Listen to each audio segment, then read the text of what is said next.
I kind of figured this episode of Gundam would focus on the death of Biscuit. Like, majority of this entire episode focused on Biscuit and the aftermath of his death and our characters coming to terms with moving on.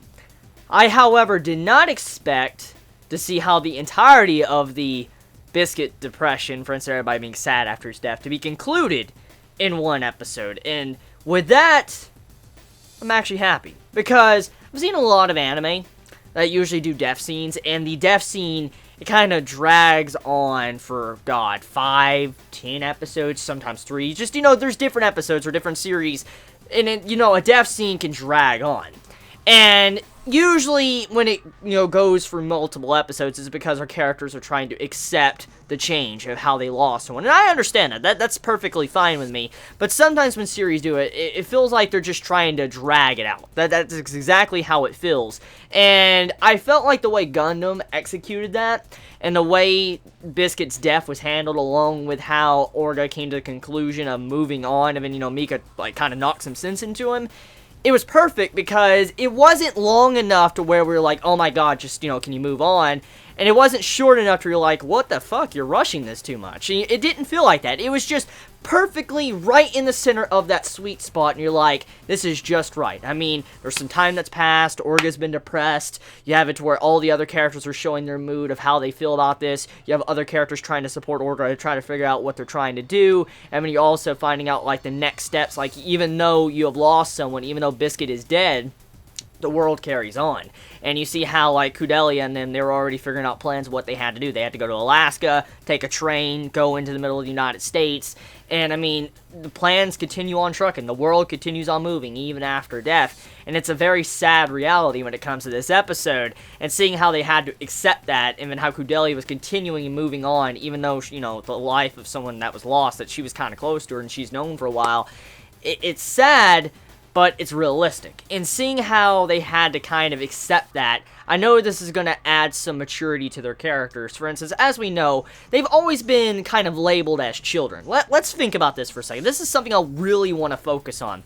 Since the beginning of Gundam, Iron Blood Orphan, and my first Gundam series, one of the main core themes about this is that they're a family. Tekkadan is a family, but also it's like they are children. They're nothing but an organization of children almost. I mean, there's a couple of adults here and there, but majority of them are children. And if you throw a child in that situation, obviously, they're not going to be as mentally prepared as an adult would. Now, I'm not saying all children are not mentally prepared, because there's some incredibly mature people out there, children, young age children that can outsmart adults. But Tekkadan, you could tell that with some of their mentality, they are kind of considered children.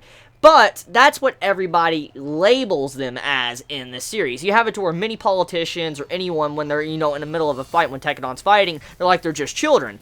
But that's where a lot of people underestimate them. They underestimate them thinking they are just children, and they cannot do something that an adult normally can do, which is what I think is going to cause many to get their asses beat later on down the road, because they're going to consider Tekkadan just as children, and they're going to get fucking, because Tekkadan is done with this shit. They've matured to a level to where they're pretty much considered adults. And with the death of Biscuit, it adds that. It adds a realistic moment for character development, allowing them to show maturity later on down the road. Because, see, they've lost someone. They've lost already 2 people. But they've lost people, and now they're having to come with terms that they will lose people on this journey, and they will continue to lose people. But just because they lose these people doesn't mean they need to give up on their lives. It doesn't mean that they need to stop doing what they normally do. Doesn't mean they should stop eating, so forth. And so seeing that, I love how this episode executed that. Just showing a level of maturity, along with showing that our characters, even though they are children, they still need to grow up someday. So, very good episode on that. I love that. I love how the main theme of, Iron Blood Orphan has been focused on them being perceived as children, but they didn't really act like children, because they handled it rather maturely. It was very realistic the way they handled it, and the way they were able to overcome it, and then, make that speech. Orga made the speech at the end of the episode, and it's like, we got to carry on all that, we're going to take out, Galahorn.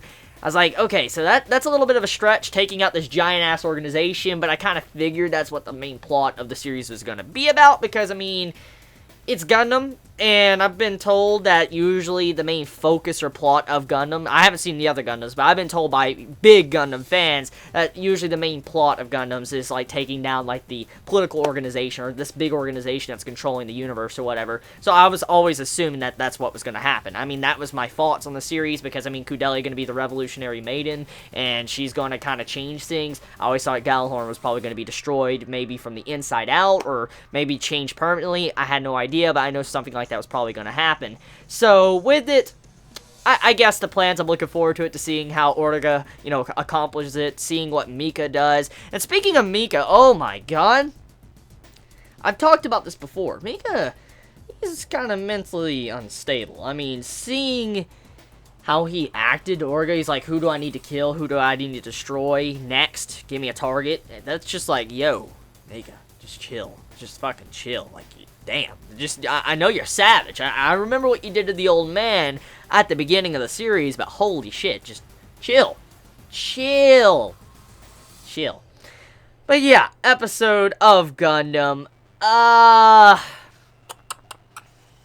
excited. I'm excited because, I mean, the overall drama and emotion of the death of Biscuit, which is very sad, but it wasn't drawn out to where it got annoying, and we get to see the next steps of our journey. So, let me know your thoughts in the comments below. How did you feel about the way the ending was done of this episode? How do you feel about how Biscuit's death was handled? How do you feel about, you know, Orga's depression and how he got cheered up or back into gear thanks to Mika? How do you feel about that? How do you feel about, you know, how the overall plans of going to the next area was already being settled before Orga was able to even come to terms with Biscuit's death? How do you feel about that as well? Let me know in the comments below. I love you all so much. You have a wonderful day or night wherever you live. Please be safe. Chibi.